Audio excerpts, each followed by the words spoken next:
this is Kana. Except for some treasure hunting? That's right. I think I have discovered the location of the Ancestral Tomb of the Moth. I told my boss about it. They had a very productive dinner last night, so let's see if they are well rested or if we need to give them a bit of time before we continue. They touched base with the Minoru clans and they have set things into motion. They seem to finally be aware of the local powerhouse that they are in local politics. But I don't think they have noticed the ripples that they are causing. Yeah. Anyway, thanks for all that help us got to the point where we are now, especially Robert Lally and Charles Manx. Spring is almost over, and that's something. We get to the following morning, and Minoru, what are your sleeping arrangements? Minoru's sleeping arrangements are very Spartan. Some would call them basic. It's pretty much just the futon he sleeps on, a small shrine to his ancestor spirits, and that's about it for his bedroom. No, all the artwork is focused in the living areas. Stop cracking me up about the waifu pillow, please. It's comfortable, but Spartan is how I would describe it. So, what is your usual morning routine? Minoru wakes up early, does a series of stretches, bathes, gets clean clothes, and then heads into the office to start examining paperwork, figure out what's going on. So, as you leave to finish your exercise and go to paperwork, you see Kana, and you can see by her eyes that she did not get a lot of sleep last night, and she bows to you. Bayushi-sama, I wish to talk to you. Of course, Kana-san. How can I help you? It is about the legend about the underground caverns beneath Hirosaka and the possibility of the ancient tomb of the Moth being somewhere within them. Minoru raises an eyebrow. Kana-san, please go on. I was just heading to the office. Walk and talk with me, please. Have you not been informed by of this by Asahina-sama and Doji-sama? Unfortunately not. Things were rather busy last night. I'm sure they meant to tell me, but it's been a bit chaotic here. And she nods and follows you into the office. So it is a well-known legend that they use it to be a natural system of caverns. Some say that they phase in and out of certain spirit realms, but others say they are just a simple escape system for tunnels or some reservoirs. The question is, a lot of people have over the centuries been looking for it. I've been studying that because, as I said, because I think the ancestral shrine of the Moth might be there, because no place in Osaka was known as this location. So it has been well hidden by the Moth clan from outsiders. And I've been doing an investigation for a while, and I managed to shortlist to 4 locations which might be the entrance to this system of tunnels. And if we are able to explore them, then we can eliminate once and for all these rumors, or we can get access to said place. So excellent. What resources do you need for this sort of endeavor? Well, because of the subject matter, we're going to need a high-skilled team, as small as we can get. And because, as you could assume, this should be kept for a few trustworthy years. Well, you might actually not know that. And she hands you a scroll. This is a transcript from a letter written by the daimyo of the Kaikoga family at the time in the 20th century. And you can read, it seems to be a normal piece of correspondence with someone on the Phoenix clan. And the part that actually has been put in evidence by Kaina is, as for the ancestral fan of the Moth that you helped us recover from the previous skip, such treasure can only be kept to the most trustworthy. As such, it is only fitting that until a time where they deem necessary, the ancestral fan of the Moth will remain in the hands of our ancestors. And after waiting for you to read, Kaina continues, as you can see, this is the kind of thing that the less people knew about, the better. Because this legend about these caverns are well known to the locals. That is interesting, and it lends a lot of credence. When would you want to begin this expedition, son? Well, as soon as possible. Again, I'm sure people have been following my activities and I have a reputation. So anyone looking into treasures of the Moth will probably either keep an eye on me or seek to hire me. And I know that it might not be the best of time because of the thing with the pirates. So Unagi is out of town, and we also have the legionaries on quarantine duty. So this might not be the best time, but we should probably do this as fast as possible before someone beats us to these 4 locations and they find the location of the complex and they can verify if there is Moth presence or not there. Son, I have a meeting with Tomo-sama before lunch. After that, I believe I should be free. Let me talk to the rest of the team. I would like to get started with this particular matter. Kaina nods. Well, I can tell you which are the 4 locations. Well, maybe it's better not. We never know what might happen or who might be overhearing. Kaina, in fact, I want you to wait right by here. Let me assemble the rest of my team quickly. I believe I may have a solution. And she nods. I'm going to send a servant, preferably someone on hand, to go get the other 3 and bring them here quick. All right, so we get to the other 3 coming at an urgent meeting in the morning. Somehow, it's relatively early. Somehow Hajime's hair is already just immaculate. Yuzume looks even worse than usual and just looks at them as if to question why she's conscious right now, but doesn't say anything. Aiko's eyes are narrowed and focused. As soon as they're all in, Minoru's just, my Yuriki, it's so excellent to have assembled you. And you see him writing, and then he holds up a note so that they can all see, Yuzume, can you make sure no one is listening? Oh, that's actually a good question. I don't know if she has a spell that can... She doesn't have the spell that Isawa Nobu was using. I don't know if she can dispel it. I think she could sense if it was there. Ludo, is it possible for her to dismiss someone else's spies? Yeah, it seems that everything is safe here. The camera seem pretty pacific.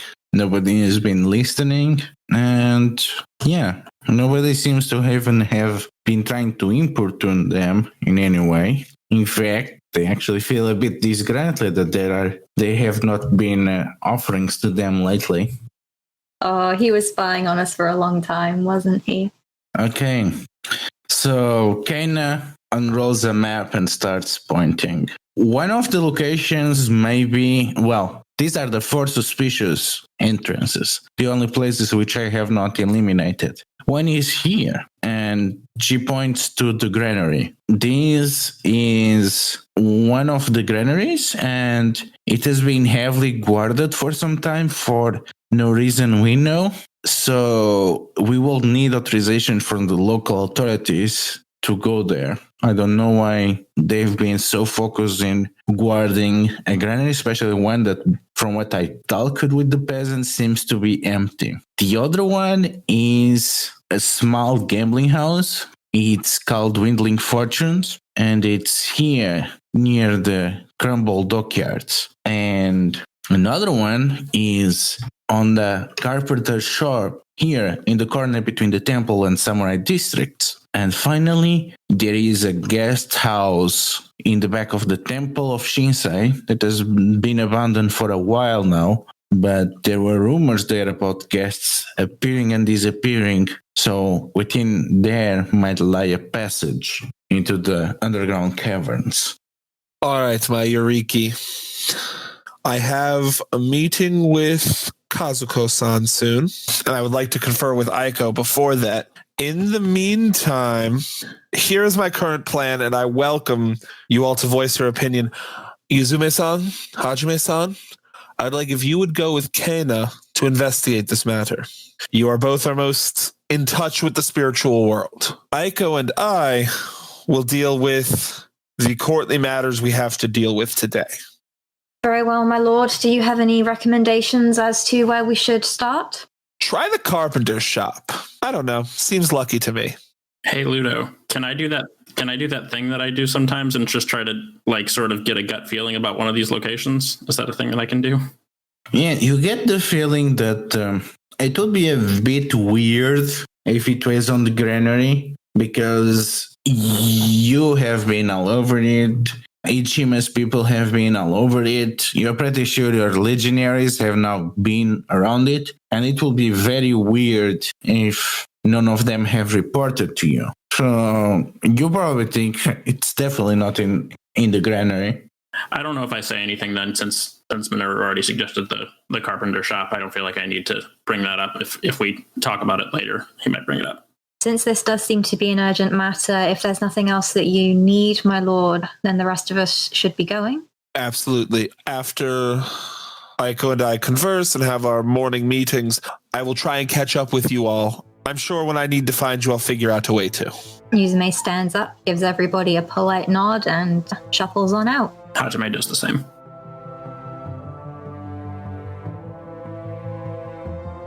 So we get to the meeting, and you pass on in front of the magistrate station on your way there, and you can hear the sound of parting and intense laughter as caps clack. Inside the magistrate station? Yes. Aiko passes a confused glance to Minoru and says, I was not aware that you threw a party this morning without inviting any of us or yourself.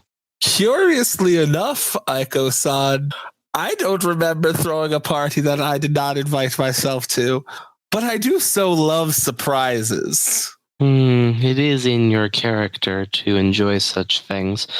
To humor your love of surprises, why don't we step inside and enjoy this one? Or I have lost track of time and I do not know how to read the sun above us in the sky. Do we have time before the meeting? Minoru looks up. I believe we have plenty of time. Let's arrive at my own surprise party, shall we, Aiko-san? Ichima's party, and it is about her. And you can see the Seppun that came with her really celebrating the success of their magistrate. And she is a bit tipsy, but she regains her composure as she sees the Emerald Magistrate going in. Bayushi-sama, do you care for a drink? Have you had breakfast yet? It is the most joyous occasion. And you can see that there is a scroll open in near where they are celebrating. Well, I have not had breakfast yet, so I must refuse your drink. But what are you celebrating? Tell me. There has been a famous, well, I guess the word is infamous rather, criminal in the Empire, which when I was given this position, I was told to keep an eye out for.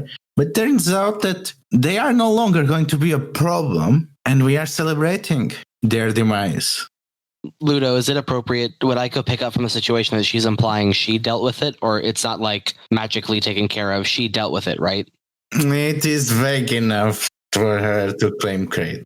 Seppun-sama, celebrations are always appropriate for times of great success and joy. I must admit, I am unaware as to the individual that has been apprehended, but I give you my greatest congratulations and share in your celebration. Oh, actually, they were not apprehended. They have been executed by the hand of Providence and the will of heaven. And she smiles at Minoru. It was a personage that went by the nom de plume Tamiko. Tamiko. I believe I heard a kinsman mention that name once. Well, it's always good when the unrighteous get their righteous reward.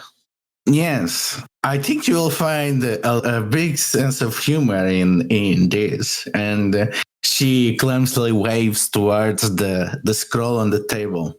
Minoru will pick it up and hold it so him and Aiko can both read it. As Aiko is reading it, he'll try to remember any information that he knows about this individual or their criminal history. You read the letter and realize that it's a confession. I have been using the identity of Tamiko, which is often employed by whoever criminal overlord claims tribute over the River of Gold, to keep a network of smugglers in a way which will allow me to support my lifestyle without paying the proper taxes to the Emerald Empire. I live on this so that the proper justice can be done in the event of my demise before I can atone for my crimes. I, Lord Nagokita, admit that I have been operating under the codename Tamiko for the last 5 years, and as such, their crimes are my crimes. Minoru reads it, smiles with his eyes just, oh, well, Sepun-sama. It is nice when things turn out perfectly sometimes, isn't it? We'll be able to close this case that has been a shame for, honestly, the Emerald Office and the Imperial families for a while. How far away is our magistrate station from hers? I assume they're nearby each other. Yeah, they are basically down the same street. Would it take too much time for Aiko to go run back to the magistrate station, and by run I mean daintily walk, and then return with like a celebratory gift to congratulate her? Not at all. Okay. Then Aiko will, after reading the letter, and share a look with Minoru and say, Sepun-sama, this is indeed the cause for great celebration. If you would excuse me one moment, I wish to fetch a gift worthy of the moment. Aiko bows and exits the scene to go retrieve a gift to give to Sepun-ishima to celebrate the occasion. I guess this is gonna benefit you too, Bayushi-sama. Well, unlikely that there will be a formal declaration of this fact. After all, this is pretty insulting to impel institutions, but I'm sure the right people will know what you done. That you got rid of not one, but 2 dangerous criminals to the Emerald Lands. Well, I mean, between that and the unique turnout of the investigation you put me onto, Sepun-san, I do believe it's been a banner month for the Emerald Office in Hirosaka. Bayushi-sama, it's the second. I take my victories when I get them.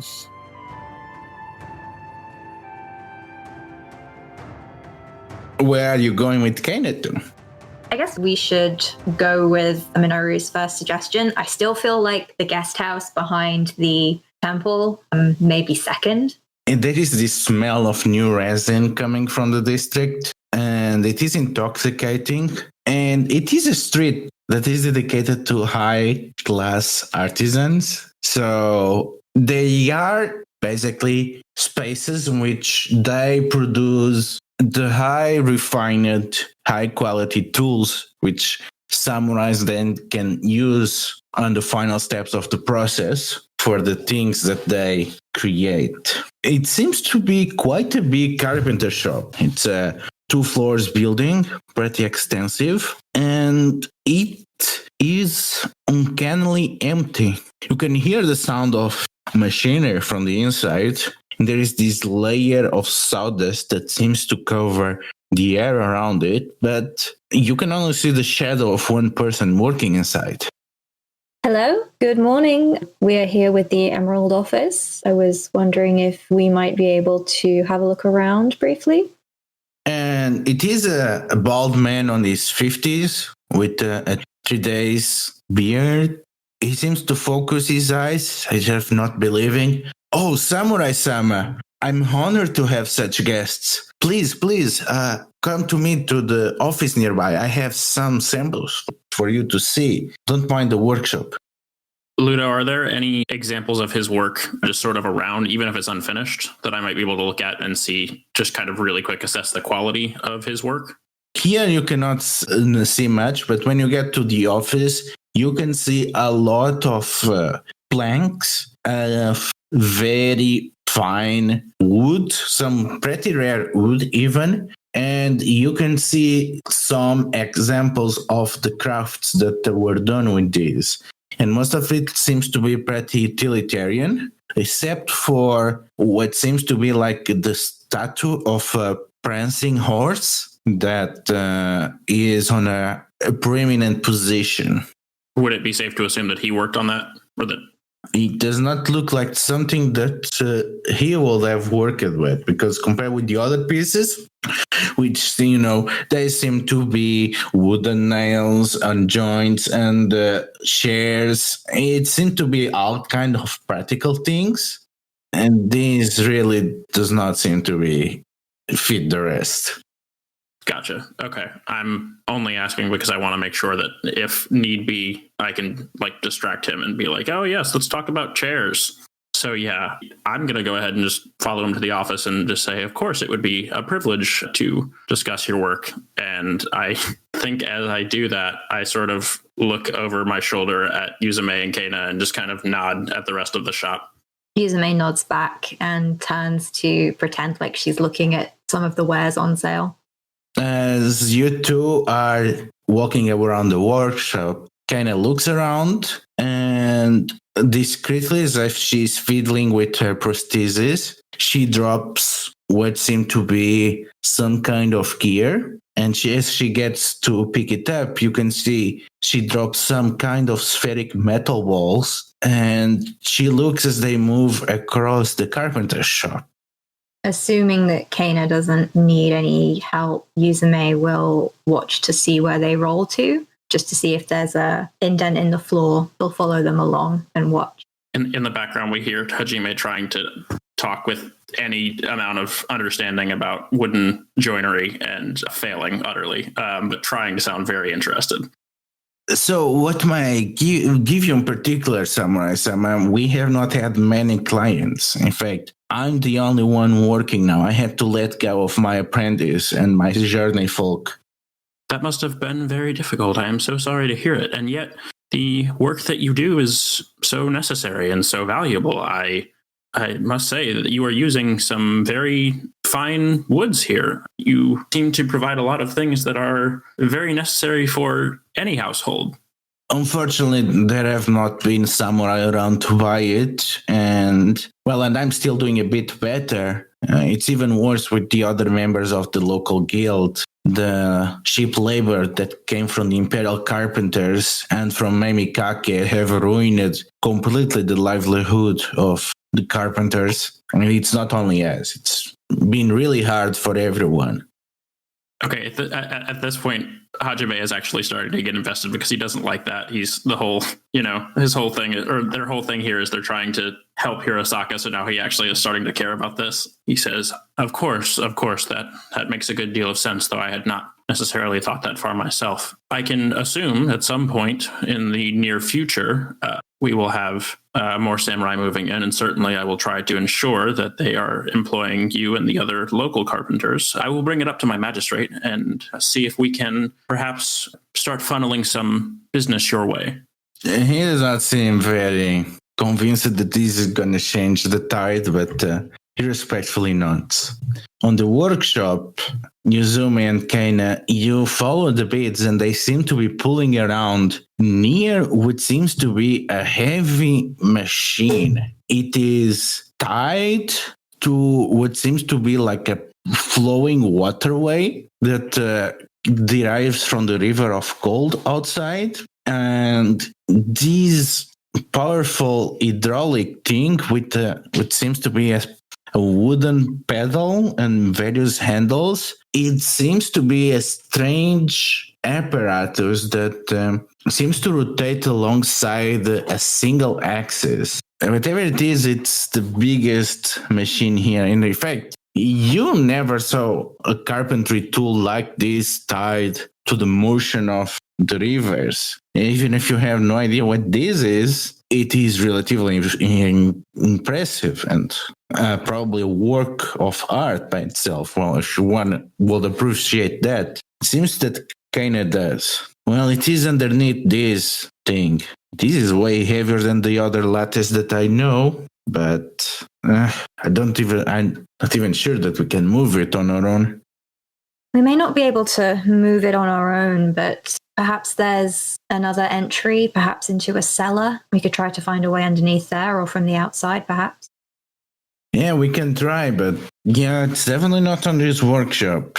The ground clearly gives in underneath this place, which might be the very reason why it's here. It benefits from being on slightly lower than the rest of the ground if it relies on the motion of water. Do you think we can dismantle this if necessary and put it back together? She seems pretty skeptical that they could do that. I'm fairly certain it could be dismantled, but putting it back together, particularly in the time it would take for Asahina-san to finish his conversation, is perhaps pushing it. Come on, we will not be dismantling the tool of livelihood of a man like this. No, we will not. Let me sit for a moment. I'll see if I can feel out anything. It may well be that this isn't the right place. So I think what Yuzume might like to do is, I don't know if she can commune with the spirits again today or not. It is like a downtime thing. But is there any way that she can try to get a sense, I guess just anything spiritual close by, like a pull, kind of the way Hajime does with the void? Is that going to be cool? Yeah, you can try to do that. You attune yourself, but it's really hard for you to sense something because the spirits of the River of Gold, they are too close and too intense. And they seem unusually cheerful as they take the detour. And you can sense a strange harmony between the earthen spirits bound to this machinery and the water spirits, as if there is this strange complementary pleasure that they found in being both stationary and in motion that seems to be agreeable for both parties. And you have, from these simple tools of work, a remarkable sense of balance. You know, the spirits are quite happy here, but I'm not picking up anything unusual, anything that might imply that this is the place. It may be worth investigating elsewhere and coming back later if they don't turn anything up. Are you sure? What if this is the place and we leave and someone else comes and takes it? At least we should consider our possibilities.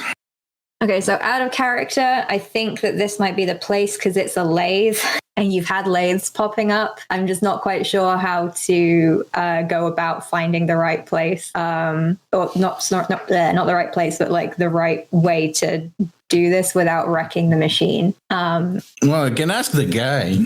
Yeah, like I feel like just asking him and being like, "Hey, so we're here to, we're investigating the Moth. Can we see your basement?" Yeah, but come on, that is completely different. If there is a basement, of course the basement is going to be an easier entry site. I think it might be worth asking the carpenter just a couple of questions, perhaps, then just so that we can either cross this place off or confirm that it's the right place. And Yuzume heads back to the office to knock on the door, looks at them both, and then looking more at the carpenter than Hajime. Hello, gentlemen. I hope that your conversation proved particularly illuminating. Hajime looks very grateful to be interrupted.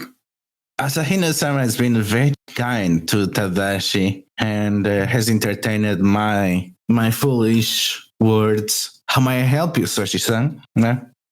I was wondering if you would be able to tell us more about the lathe, is it, in your workshop? It's very different to some of the other ones I've seen before. Oh, it's a very clever tool. It was designed by a member of the guild that passed away last winter, unfortunately. It's a real treasure. It makes turning work a wonder. It usually is work that only the masters can do properly. But with this, even the journey folk, they can learn and try it without big issues. And the fact that it's powered by water really saves a lot of energy. It's really a delight to work on if you know what you're doing. I will have to take your word for it, I'm afraid. But yes, it's a stunning piece of machinery. Heavenly, I would say. It must have had quite a powerful spirit within, and it's well loved with our craft and work. Well, was. Nobody has touched it in weeks now. Okay, so the problem is just that this thing is just real big and heavy. And it is over what seems to be the entrance. Is it like built into the floor? If I was just big and strong, could I just like drag it? The problem is probably gonna ruin the hydraulics of it. I don't want to do that. You need to be really good at engineering to get it back together. And the woman that built it is dead now. Well, that's unfortunate. I wish she would not. I wish she would not be dead now. The other I can think of is using some of the nicer, rarer pieces of wood to give as an offering to the earth spirits in it, to be like, hey, we're really sorry, we have to take you apart, but could you help us put you back together when we're done? I mean, if you're loving the herd spirits, you can just ask if there is something underneath to make this work on the first place. Some of the wood that you have here is quite rare, is it not? I was wondering if I could take a few samples. Oh, please. I'll be glad if you try it. Wonderful, thank you. And Yuzume will just like look around and pick up, I think she's going to take like 4 or 5 and nod and then just like back out of the office again so that she can offer one of these rare pieces of wood to the Earth Kami to try to commune with them. As Yuzume backs away, Hajime turns back to this man, having just had an idea that he thinks is very funny occur to him. And he says, I have an idea for the design of a desk that I would like to gift to my magistrate. And he says, do you have anything that I could sketch on, perhaps? Oh, yes. Here. And he hands you some ardorgia and some chalk. Get a sense of the earth spirits underneath you, and you get a feeling of strong, powerful earth spirits underneath you. Cavernous earth spirit. And just entering in contact with them, you commune with way too many spirits of underground tunnels to know how they feel. And as they permeate your body, you know immediately, as you think of the question, that yes, there is an actual cavern there. In fact, there are stairs just underneath, carved on the stone, and you can hear the change of the rhythm where they fuse with the traditional, not the natural environment and the natural caverns. And you can feel them fading away in the distance into a bigger complex. There is indeed a passage underneath this place. She looked at Kana and nodded to confirm that this is the right place, and then looks back at the floor and then at the machine and says, Spirits of the Earth, I beg of you, is there a way to get to the caverns beneath us without destroying this machine? They say, yes, if you are to clear this space and dig through the hard rock. Fantastic. And Tadashi is not stupid. Well, a desk will be nice, but you seem to be eyeing my workshop. I know who you are. You work with the Emerald office. So, are the Imperial Carpenters in need of a space? Will they want to make use of my workshop? Is that it? I say, no, Tadashi. We are not here to bring the Imperial Carpenters into your space. We are looking into a matter related to the Moth clan, and it just so happens that the space itself is a location that is of interest. It is nothing to do with your work, really, at all. Truth be told, I am only somewhat versed in what is going on, but we are investigating to see if there are any leads as to what may have happened in the cataclysm that destroyed the Moth. I don't think you're going to find much about the Moth here, Samurai-sama. Indeed, before this place existed, there was an estate of the Moth clan, like 8 or 9 generations ago, but it burned on the Great Fire, and then they allowed craftsmen to build houses around this street. This house is newer than that. It was never an estate of the Moth. I think you might be out of luck. I know it would be beneficial for me if I could sell you this shop, but it makes no sense. It's not right to swindle you, making you believe that this is somehow related to the Moth. I think even when he says this used to be a Moth clan house like 8 or 9 generations ago, I mean, we talked a little bit about the whole thing in the past where like the Moth have gone through multiple demises. Is that true? Have we shared that information?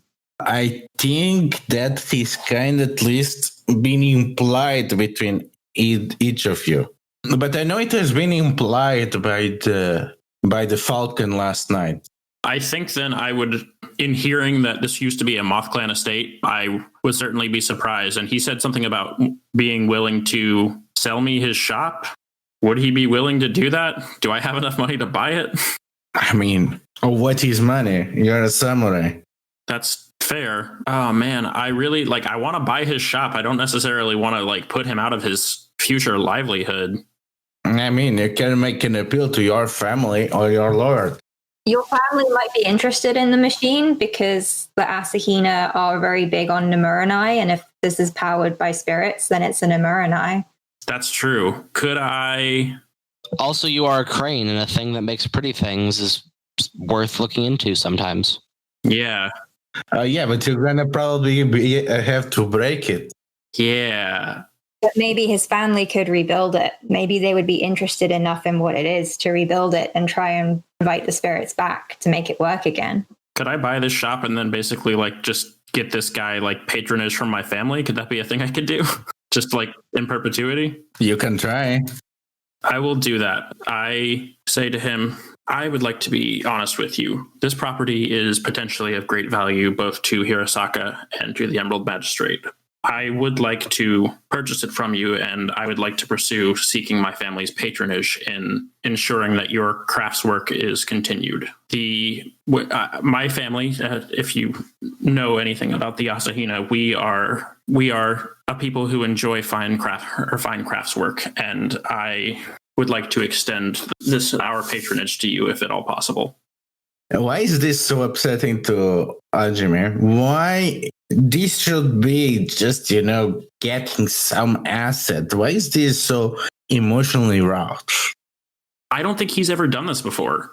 And being that the Asahina are a people who are very, very committed to the idea of fine craftsmanship, I think it's mostly insecurity. I think he's just he's really worried that his family, might judge him harshly if this is not of a fitting quality for his family. So I think it's a lot of just sort of insecurity on his part.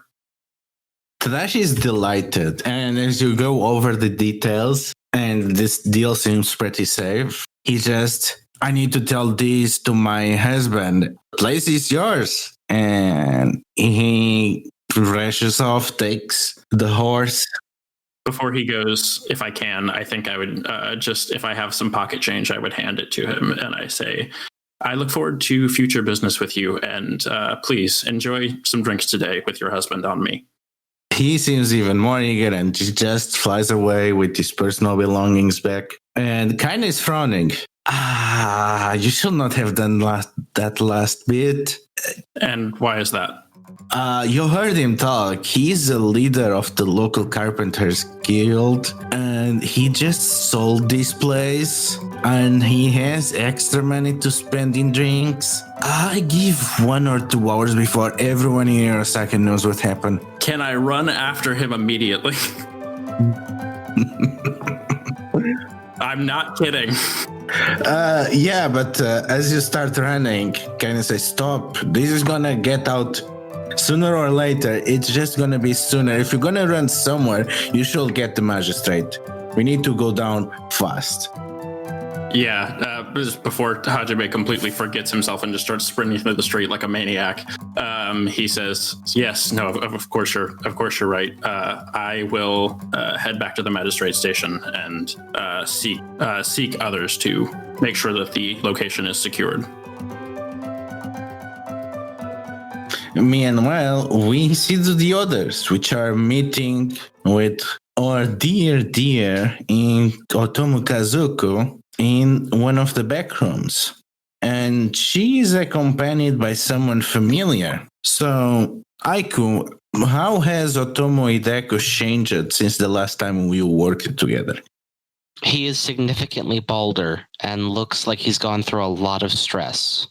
Yeah, it seems like handling with the scandal that was Nagakita being alive basically stole 5 years of his life. And he seems to be there supporting Kazuko. And she still does not seem very, very pleased to see you and is being distant and courteous. She does not have the harm that she reserves to Hajime and Yuzume. Emerald Magistrate Ambassador, you requested an urgent meeting. It was unfortunate that I was not able to see you yesterday, but I had some guests.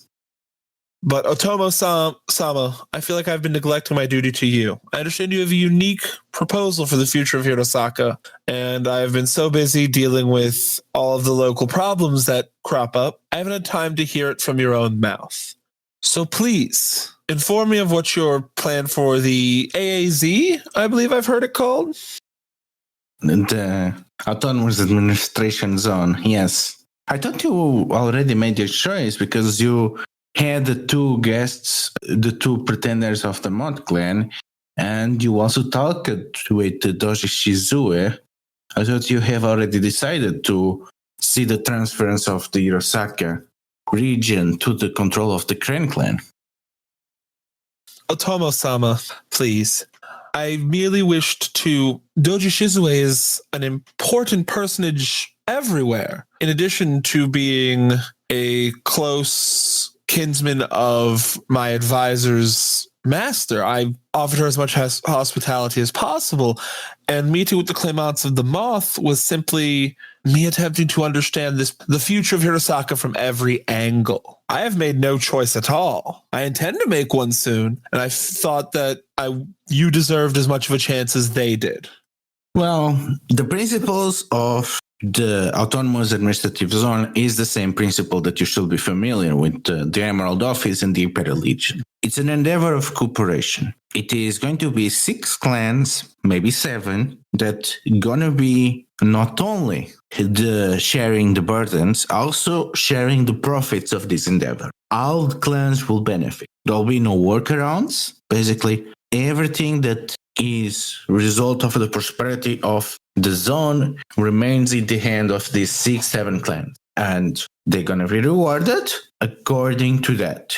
It does not matter if they are a major clan, a minor clan. This is what is gonna happen, and this cooperation gonna allow the region to tackle this challenge, because no single clan, greater or minor, has been able to control the River of God for a long time. It is an heterodox solution, but this is an heterodox place, as you should be familiar by now.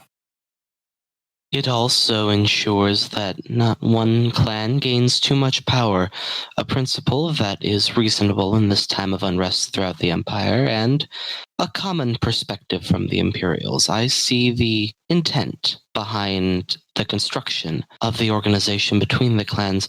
I believe that the representatives of the minor clans educated us quite well on the matter last night. I am curious what your position would be if a new minor clan were to be established within the region. Is there a process you envision for adding new seats to the council? I see no reason why not, especially if they would have interest in the region, they would be better cooperating with us. And I must ask, because the minor clans, of course, mentioned it when we dined with them.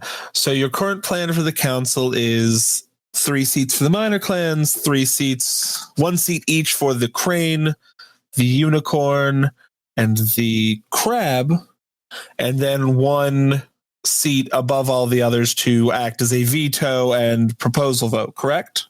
That will correct. That will be the governor, which it can be Minnesota, or it can be someone else. Should the new Emerald champion have different ideas? For the local vassal families of the great clans, if, let us say, the crab emissaries in Miyamakake need additional supplies from the region to benefit the crab outside of Miyamakake, I assume that would be something that could be addressed within the council itself and not expressly prohibited. I suppose the crane representatives will be willing to make this proposal. The other clans would vote on that, And if they saw that it was to the benefit of Hirosaka, they won't go with it. If the governor saw that those supplies will be needed to feed the people of Hirosaka, for example, they could use their power of veto. In the end, the same rules apply. They will need to convince at least other two members that this is a good thing. Otomo-sama, I do find your proposal very interesting. I believe it answers a lot of the problems I've had interviewing the various claimants and looking at all the possible angles for who should inherit Hirosaka. You should keep in mind that this is going to put extra responsibilities on your office as well as on that of Seppo Nijima, because you're going to have a more creative approach to law. You're going to have to make calls within the region. Nearly every instance will, of course, end up being something within the Emerald Office's jurisdiction, as it will inherently require the interaction between multiple clans. I believe there may be needed additional assistance from the Emerald Office to compensate for the increased complexity, but it is doable. How do you picture the military might of the region being marshaled? As some clans are wont to express their interest in regions through a display of power, are each council member expected to provide the defenses for their own territories, or are they expected to band together in order to defend the entire commune? That is something that it was not my place to address. Honestly, I expect that they, at least to some alliance of sorts, but ideal, they should contribute troops to a joint force. But because everyone has invested interest, I don't see anyone that would benefit from an enemy army just occupying this territory. Otomo-sama, so long as we all still have a place in the future of the AAZ, and perhaps we can get a proposal very early on the floor, I truly am concerned of the possibilities of Hirosaka sitting here, newly rebuilt without a strong centralized government, being a dinner bell to more predatory military forces. I do believe that I can truly support the autonomous administration zone. Well, that's good to know, Bayushi-sama. I am eager to see the designs of one with the training as yourself and the benefits this will have over time for the River of Gold. I wish to ensure that you are aware that my legal counsel and expertise is always available if you require any assistance. Well, ultimately, this is going to fall to the decisions of the Golden Circle that is going to oversee the administrative zone, but I'm sure that they will be in need of good advisors. Minoru-san, I believe we had a pressing case that you needed us to move to as soon as talks here were concluded. Otomo-sama, I thank you for your time today and wish you a blessed rest of the day. Unfortunately, we have a vital matter. Otomo-sama, please enjoy the rest of your day. I apologize for cutting this meeting so short.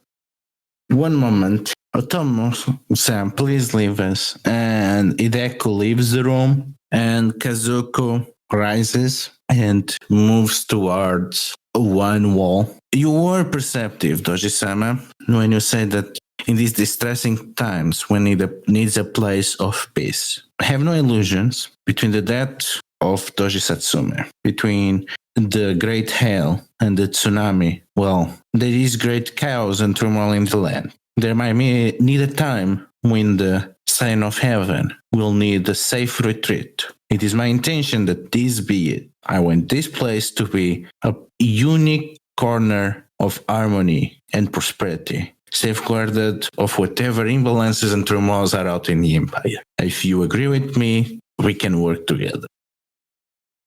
Otomo-sama, I would never have disrespected an individual of your talent and training. I must admit that I was suspicious of the true aims of the proposal, and I can assure you, these aims are much more worthwhile to my efforts than a simple collective of minor clans. I will be most pleased to provide my assistance in any way I can. Don't shame yourself with regrets, Doji-sama. But please, let me not hold you anymore. Aiko will give a deep professional bow before leaving. Minoru will follow suit.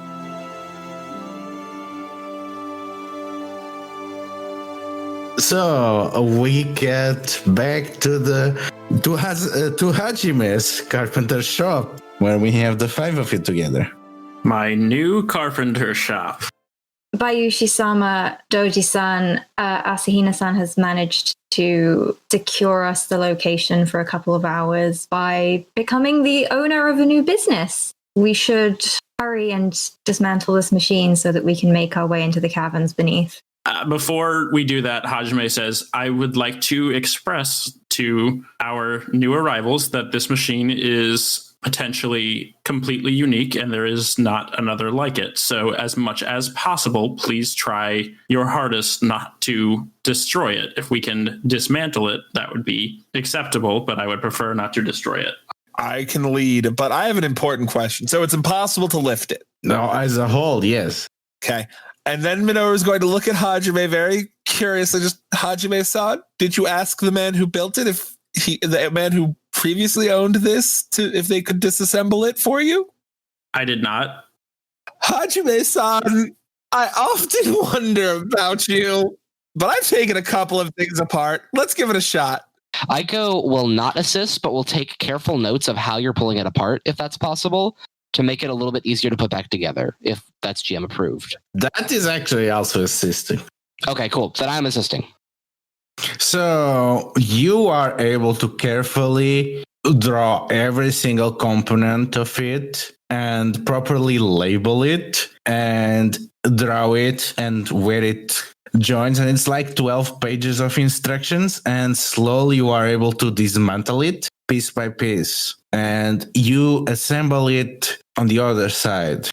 Can I ask for those instructions specifically so that I can give them to the man who does this and be like, hey, by the way, I know you said the lady who made this is dead now. Here's how it works.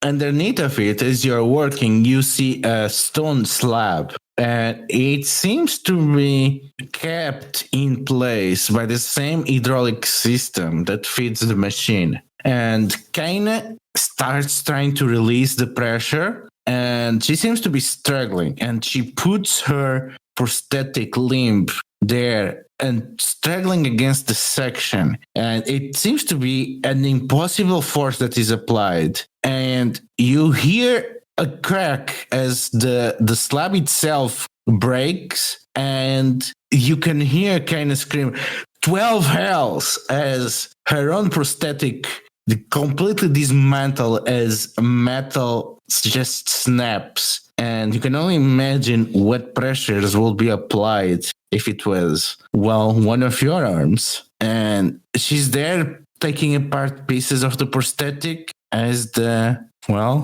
slab that has been sealing whatever is underneath can be easily moved now, but there is no system keeping it locked in place. Well, you do the honors, Bayushi-sama. You will be the first person in at least 5 months to enter the heart of the Moth. I have replacement parts. I'm going to take a break later to see if I can fix it, but we should rush. That will only draw more attention. Kana-san, are you all right?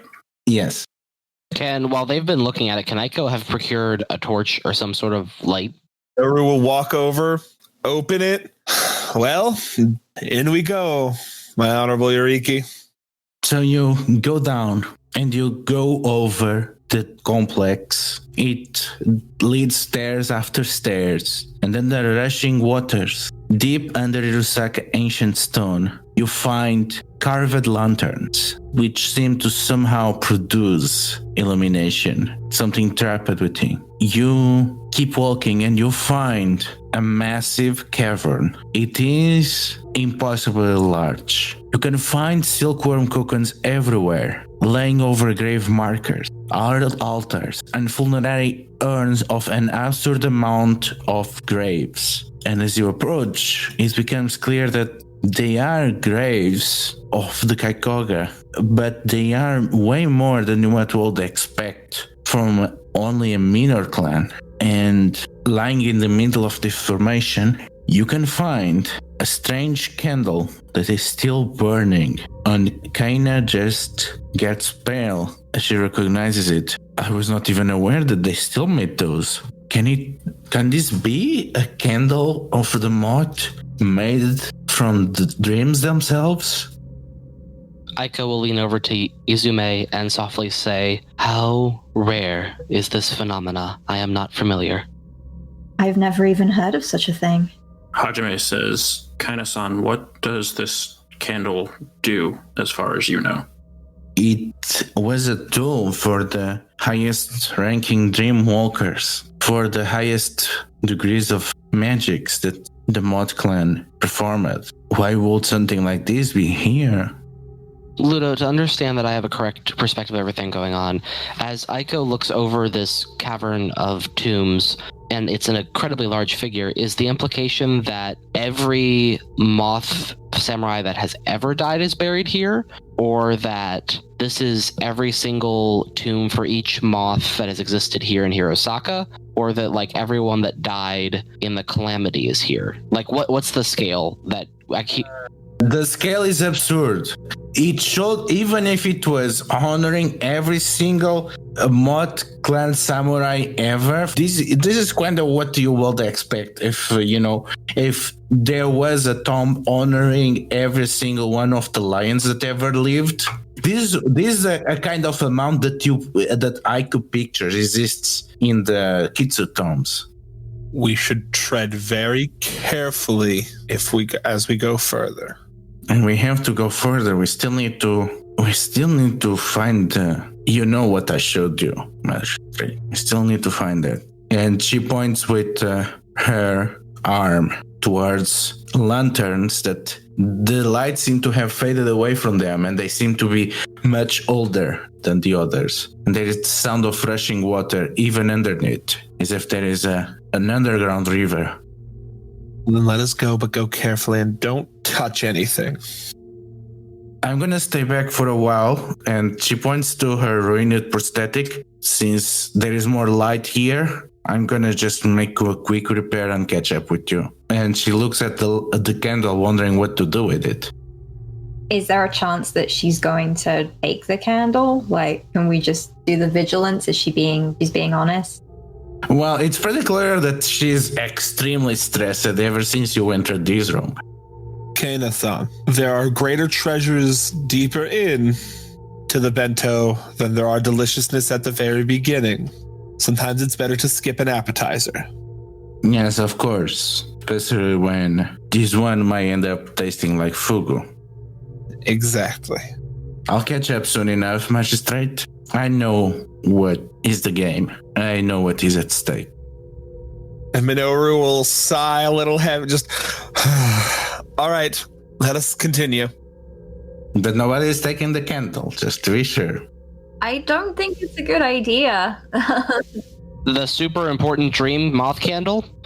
This is probably out of left field. Does Aiko get the same, Aiko had that really weird dream earlier in Hirosaka. Does this candle, give off the same dream vibes at all? Not in its current state. Okay, then Aiko wouldn't mess with it. It's out of his field. Well, the only thing is I've kind of established Hajime as a somewhat impulsive person at times. As you approach this candle, you see so many silkworm cocoons around it. And as you approach it, you just see silk moths all over the grave markers, all over the altars, all over the statues honoring the spirit of the Moth dead. And there seem to be more of them as you approach it, but they are not really there. You are just being observed by thousands and thousands and thousands of silk moths. And as you touch it, you feel the wax, and it's not like anything that you ever felt. It's almost like you can mold it by the touch, but it's cold. So what is Hajime going through that is really testing his limits? Abject terror, I think. Just real scared. Doesn't know what this is, but in a sense, this is where he's kind of been headed this whole time. He had strange feelings about what was going on during the destruction of Hirosaka itself. He went and, salvaged in the Moth clan's ruins and found that pendant. There's something tying him to this, and he's afraid, but I don't think he knows to back away from it, which honestly might be in itself even a little scarier. You grab it, and as you hold it in your hands, the moths disappear, and you see someone familiar behind you. It is none other than Kitsu Shogo. His clothes burned, one half of his body bloody red from a wound, and he has his arms crossed. Why did you fail me, boy? Why did you fail me like you failed everyone? Why did you fail your sensei? Why did you fail this town? Do you think you can now what? Mourn the Moth? Like that is gonna cover your failures? I think Hajime's initial reaction to that is just shock. He's just staring, mouth agape. All sense of composure completely gone. Is there a way he would know if this is real? Because he always looked up to Shogo. You don't need to know that this is real. The thing is, does it matter? You know that this is a dream. You know what you are holding. You can feel it. You can feel the realm of dreams walking around you. You know that you are more there than you are in the mortal realm at this point. You know that this is a dream. You don't know whose dream this is. It's probably yours. But why is this dream telling you such things? The question is, it's not real, whatever real means. The question is, why is it happening? It's happening because it's not Shogo saying it. It's happening because it's him saying it to himself. And I think he takes a long minute. Can I see the others? Yes. I don't think he knows what to say to Shogo. He does. He knows. I don't think can they hear him? Can they hear all the stuff he's saying? The others can see Shogo, yes. They can see him like a dream-like thing, and they can probably recognize it from their dreams that they had in the months that have passed. To each of them, it looks like how they see Soji in their dreams. I think the others are just I don't think Hajime is saying anything. He's just completely locked up. Hajime is just completely frozen stiff and is just staring at Shogo. And I think at this point, he just has silent tears just running down his face. Ko grits his teeth and is slowly walking in a semicircle around the apparition of Shogo, soaking in his visual appearance and trying to see if he can hear anything from him. And if not, just continue watching the figure. If Minoru sees Hajime is crying, just Hajime. And he kind of slowly sort of turns to look at Minoru. He doesn't say anything. Step away from the candle. He puts it back where he found it, I think, or tries to. The presence of the dream glows more distant and fuzzy until it disappears, and you can barely remember what did you saw. It takes a lot to concentrate to even remember what Shogo told you, Hajime, and you can see the presence of Yumedo now more distant. Leave the candle, Hajime-san. We must be careful here amongst the treasures of the dead. He nods silently. He can't remember as easily what Shogo said to him, but he feels nervous and kind of unsettled. And I think he sort of nods, and the tears are kind of still coming, but he's not entirely sure why anymore. Minoru takes a scrap of cloth or something and dries Hajime's eyes. It is all right. I'm sure that won't be the last strange thing we see. The other realms can be unsettling, darling. It's all right if you haven't experienced anything quite like that before. All right, let's keep moving.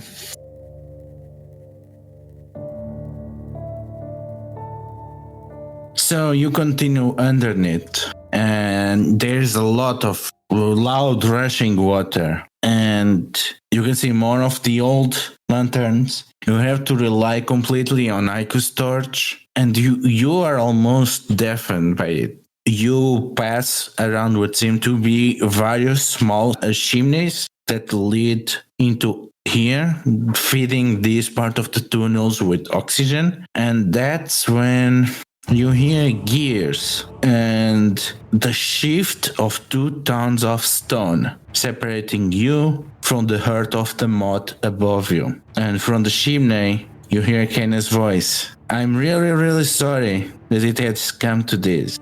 Aiko calls back. I can't say I'm too upset. It was particularly clever. Kana, better hope I die down here. This is for your own safety, Magistrate. I know you will be safe there. I've scouted this place before. I know you'll find food and fresh water there. You can lay there for weeks. You will be there for the time necessary for things to happen. Kana, you better hope I don't get out. I hope you do, Magistrate. And you can see that she's struggling to not cry. All this is so that nobody has to die for stupid reasons. I'm sure you will eventually understand, but I don't ask you to forgive me. Minoru's going to look at the others. I suppose we have to try and find a way out. Please don't. That will be worse. Then you will just be killed. She'll just kill you, all of you, if you stand in her way. And you will stand on her way because that's who you are. I seen how you act. Killed by who? Tamiko. She's making a move on Hirosaka and she has been preparing to assassinate all of you. She has blackmail. Nobody's gonna lend your hand. You are the only people that will not be bent over by her will. You are the only one that she's not able to pull strings. She has concluded that she needs to eliminate you. If you are here, she does not have to eliminate you, and you'll live to fight another day. I'll look in the direction of her voice then, and give her a nod and say, do what you must, we will do as well. Lay down and escape, and don't return to Hirosaka unless you really know what you're doing. We have to use the candle to get out. The candle that you left behind. Yes, that one.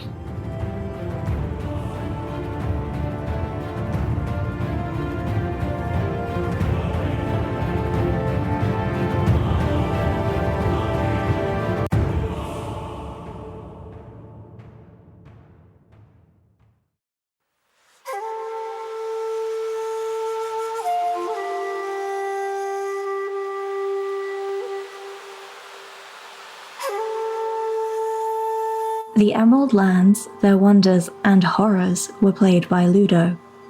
They can be found at Delethiel on Twitter and Itch.io, as well as at Heroes of the Republic. Bayushi Minoru was played by Brad. He can be found on Discord at BZAJ1648 and at Twitter at BZAJDABarbarian. Sakai-no-Doji Eiko was played by Evan. He can be found on Facebook as Evan Strite, Discord as PushyMushy1871, and on fellow L5R Actual Play, Secondhand Strife. Soshi Yuzume was played by Charlie. She can be found on Discord as Risalian and on Twitter at BowserJ, where you can find links to her L5R blog. Asahina Hajime was played by Sam. He can be found on Discord and Reddit as Live From My Basement and on Instagram at SJSedlarchek. This is a Court Games podcast. You can find out more about them at CourtGamesPod on Twitter or at their site, CourtGamesPod.com. Legend of the Five Rings is the intellectual property of Fantasy Flight Games.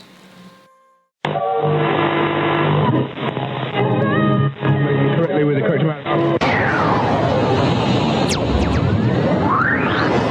D20 Radio, where gamers roll.